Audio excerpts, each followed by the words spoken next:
ત્યાં જતા યાત્રાઓને ધમકાવવામાં આવે છે, સંતો જતા હોય તો સંતોની અટકાયત કરી એને ધમકાવવામાં આવે છે।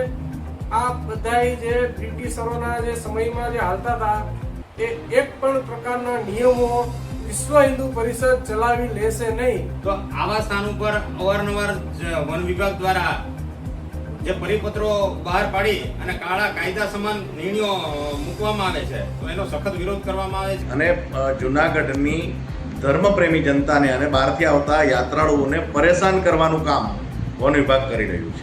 આત્મેશ્વર જવું હોય તો બંધ છે, જટાશંકર જવું હોય તો બંધ છે। આ પ્રકારની જે નીતિ છે એ નીતિને કારણે લોકો ખૂબ હેરાન થઈ રહ્યા છે। નમસ્કાર, અમારી વિશેષ રજૂઆત સનાતન પ્રેમીઓ સાથે અન્યાય કેમ આપનું સ્વાગત છે। હું છું પ્રતિક। વાત કરીશું આજે વન વિભાગના કેટલાક નિયમો વિશે। જી હા, વન વિભાગના નિયમ ગિરનાર પર્વત પર આવેલ ધાર્મિક સ્થળને લઈને અવારનવાર ચર્ચામાં રહેતા હોય છે। ફરી એક વખત આવો જ કિસ્સો પ્રકાશમાં આવ્યો છે। વિશ્વ હિન્દુ પરિષદની આગેવાનીમાં આજે રજૂઆત કરાઈ। કલેક્ટર કચેરી ખાતે આ રજૂઆત કરાઈ, જેમાં સનાતન પ્રેમીઓ ભારે રોષ જોવા મળ્યો અને આ પ્રકારના વન વિભાગ દ્વારા નિયમ જાહેર ન કરાય તે મામલે રજૂઆત કરવામાં આવી હતી। આ અંગે વાતચીત કરવા માટે હાલ અત્યારે આપણી સાથે જોડાઈ ચૂક્યા છે જયેશભાઈ ખેસવાણી અને વિપુલભાઈ રાવત। વિશ્વ હિન્દુ પરિષદમાંથી આ બંને મિત્રો છે। આ બંનેનું સ્વાગત છે। સૌપ્રથમ તો બંને મિત્રો હારે વાત કરીશું એ પહેલા આપણે સાંભળીએ સનાતન પ્રેમી અમૃતભાઈ દેસાઈને, જેઓએ વન વિભાગના નિયમને લઈને આકરા શબ્દોમાં ટીકા કરી છે। જંગલમાં એટલે કે જટાશંકર, આત્મેશ્વર વગેરે જેવી જગ્યાઓએ લઈ જવા નહીં। બહારથી આવેલા પ્રવાસીઓ શ્રાવણ માસમાં ખાસ દર્શન માટે આવતા હોય ત્યારે એ એમના બાળકોને ક્યાં મૂકીને જાય? શું જંગલવાળા એને સાચવવાના છે કે એની વ્યવસ્થા કરવાના છે? આવા અણઘણ મન પડે એવા નિયમો ઠોકી દઈ અને જૂનાગઢની ધર્મપ્રેમી જનતાને અને બહારથી આવતા યાત્રાળુઓને પરેશાન કરવાનું કામ વન વિભાગ કરી રહ્યું છે। એક વાત એ છે કે જેમ જૂનાગઢમાં જંગલ છે એમ બીજે બધે પણ જંગલ છે।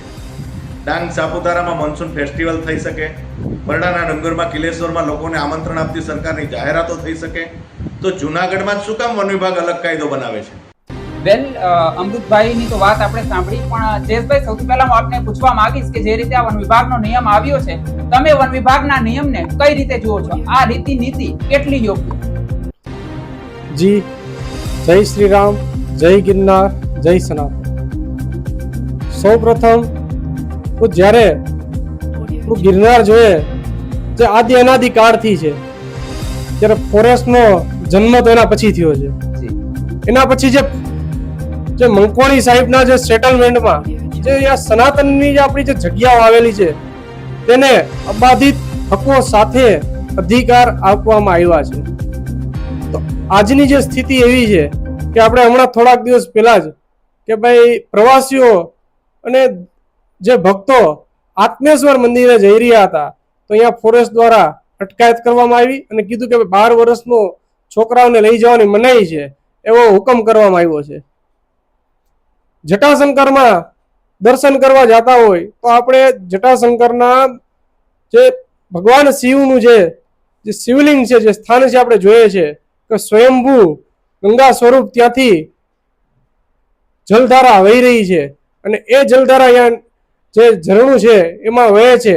તો ત્યારે પણ લોકોને આસ્થા જોડાઈ ગયેલ છે કે ઝરણામાં સ્નાન કરવાથી કે આપણું જે પવિત્રતા મળે છે। જે રીતે ગંગામાં સ્નાન કરીએ, હરિદ્વારમાં જે સ્નાન કરીએ એ જ પવિત્રતા ત્યાં મળે છે। તો શા માટે ભાઈ ત્યાં અટકાયત કરવામાં આવે છે? પ્રદૂષણના નામે અને કોઈને કોઈ ખોટા નિયમો ઉભા કરી ત્યાં જતા યાત્રાઓને ધમકાવવામાં આવે છે। સંતો જતા હોય તો સંતોની અટકાયત કરી એને ધમકાવવામાં આવે છે। આ બધાય જે બ્રિટિશરોના જે સમયમાં જે હાલતા હતા એ એક પણ પ્રકારના નિયમો વિશ્વ હિન્દુ પરિષદ ચલાવી લેશે નહીં। આની વિરુદ્ધ જે હદ સુધી જવું પડે ત્યાં સુધીની અમારી તૈયારી છે। અચ્છા, બિલકુલ, જે રીતે આપે કહ્યું કે ભાઈ જૂના નિયમો છે, બ્રિટિશરો સમયના જે નિયમો હોય એવું વર્તન હાલ વન વિભાગ દ્વારા કરવામાં આવી રહ્યું છે। અચ્છા વિપુલભાઈ, આપને હું એ પૂછવા માંગીશ કે આજે જે રીતે રજૂઆત કરાઈ, મોટી સંખ્યામાં સનાતન પ્રેમીઓ હોય, વિશ્વ હિન્દુ પરિષદના કાર્યકરો હોય, બધા એકઠા થયા, રજૂઆત કરી, જો હવે સમસ્યાનું સમાધાન ન આવે તો પછી આગામી પગલું કેવું રહેશે? જય શ્રી રામ। ખરેખર તો આપણે જણાવવાનું કે એક તો જુનાગઢ છે એ આધ્યાત્મિક નગરી છે અને ઉપરથી સરકારશ્રીઓ દ્વારા પણ અવારનવાર આ આધ્યાત્મિક નગરીને લઘુકુંભ તરીકે જાહેર કરેલ છે.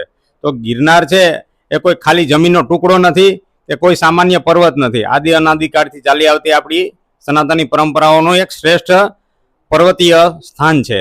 તો આવા સ્થાન ઉપર અવારનવાર વન વિભાગ દ્વારા જે પરિપત્રો બહાર પાડી અને કાળા કાયદા સમાન નિર્ણયો મૂકવામાં આવે છે તો એનો સખત વિરોધ કરવામાં આવે છે.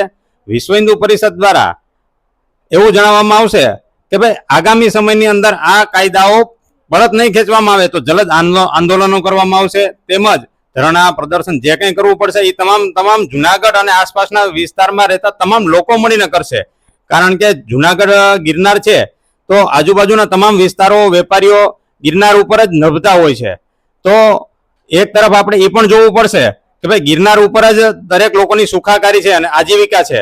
તો આ આજીવિકાને રોકવા માટેનું પણ એક મોટું ષડયંત્ર છે અને લોકોને પણ ત્યાં જતા રોકે તો આ લોકો જે નાના વેપારીઓ છે તો એ ક્યાં જશે કે જે ગિરનાર ઉપર જ નભે છે.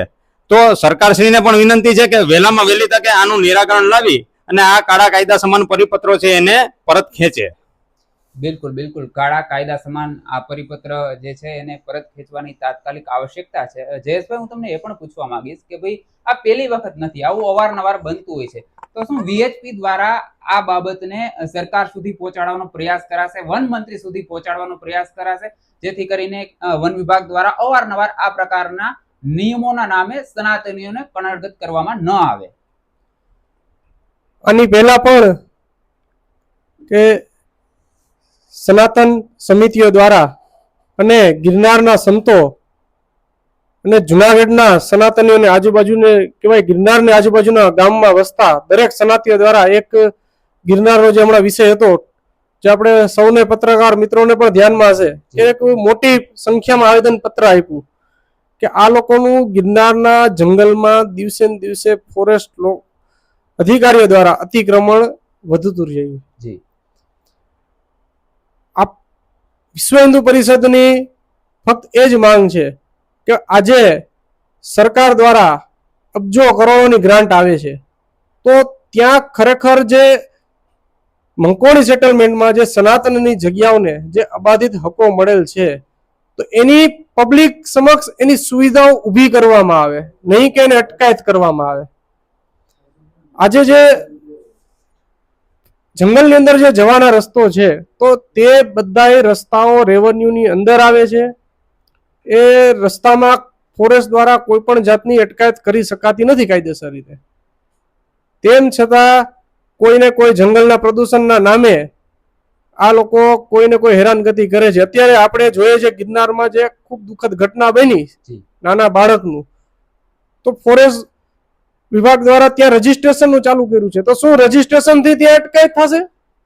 તમારે રજીસ્ટ્રેશન સિંહોનું કરવાનું છે કે ભાઈ સિંહ ક્યાં રજીસ્ટર કરીને ફરે છે એ કરવાની જરૂર છે, પબ્લિકના રજીસ્ટ્રેશનની જરૂર નથી. બિલકુલ, તમારે ત્યાં જ્યાંથી સિંહની અવરજવર છે ત્યાં જાળી મારો, ઈ સુવિધાઓ તમે વધારો.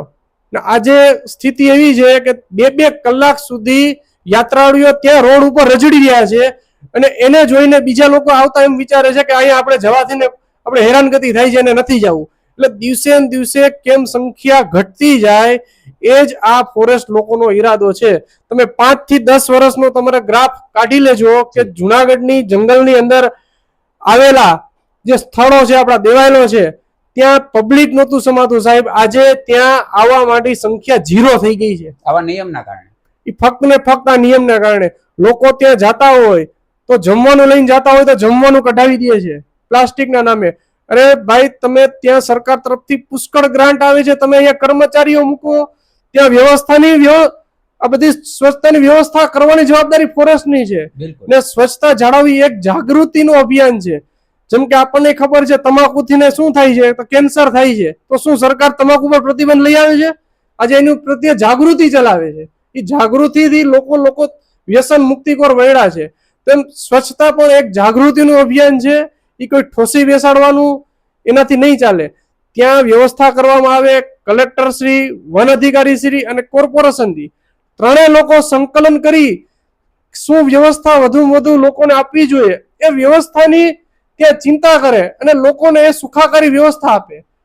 અને આજે આપણું જ ગુજરાત જે મોડેલ જોઈએ છીએ જી કે ગુજરાત સરકાર દ્વારા, એમાં જુનાગઢ તો યાત્રાળુ ધામ છે, સરકાર મોટા બેનરો સાથે જાહેરાત કરે છે કે ભાઈ તમે અહીંની આપણે જે જગ્યાઓ છે એના વિશે, તો આજે એ જગ્યામાં આ લોકોનું અટકાયત કરવામાં આવે છે. તો લોકો ત્યાં આવવાની જગ્યાએ બીજે 4 લોકોને આજુબાજુના ગામમાં એમ કહેશે કે અહીંયા જવા કરતા બીજે ક્યાંક રિસોર્ટમાં જવું સારું. આજે એ સ્થિતિ વન વિભાગ દ્વારા ઊભી કરવામાં આવી છે, એની સામે રોષ છે. આપણે ગિરનારની રક્ષા પણ કરવી છે, પર્યાવરણની પણ સુરક્ષા કરવી છે અને સનાતન ધર્મને ઠેસ ન પહોંચે એની પણ જાળવણી કરવાની આપણા સૌની ફરજ છે. બિલકુલ બિલકુલ આપણા બધાની ફરજ છે, સમાજની ફરજ છે, સરકારની ફરજ છે. વિપુલભાઈ, હવે હું આપને એ પૂછવા માંગીશ, સંક્ષિપ્તમાં આપની પાસેથી જાણવા માંગીશ કે ભાઈ જે પ્રકારે આ પ્રકારના નિયમોથી સનાતન પ્રેમીઓ, ધર્મપ્રિયોમાં નિરાશા વ્યાપી જતી હોય છે, નિરાશ થતા હોય છે, એ લોકોને તમે શું સંદેશ આપશો? વિશ્વ હિન્દુ પરિષદ તેઓ સાથે છે, જ્યારે આવા બનાવ બનશે ત્યારે વીએચપી તેમને સાથે હશે જ? હા, ચોક્કસ. હું આપના માધ્યમથી લોકોને એવું જણાવીશ કે આવા કાળા કાયદા અને પરિપત્રોના વિરુદ્ધમાં વિશ્વ હિન્દુ પરિષદ હંમેશા અગ્રેસર રહેશે. જ્યારે કોઈ સંતોનો મુદ્દો હશે અથવા સનાતનના ઉપર જે કંઈ પ્રત્યાઘાતો પડશે તો વિશ્વ હિન્દુ પરિષદ દ્વારા એને ચલાવી લેવામાં નહીં આવે. આગામી સમયમાં પણ આવા વિષયોને લઈને અમે ખૂબ જ આક્રમકતા સાથે કાર્યક્રમો પણ આપશું અને સરકારનું પણ ધ્યાન દોરશું.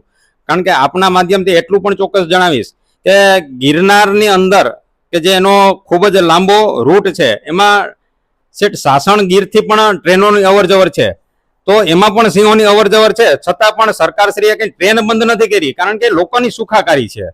તો લોકોની સુખાકારીને ધ્યાનમાં રાખીને સરકારે આવા પગલા પણ ભર્યા છે.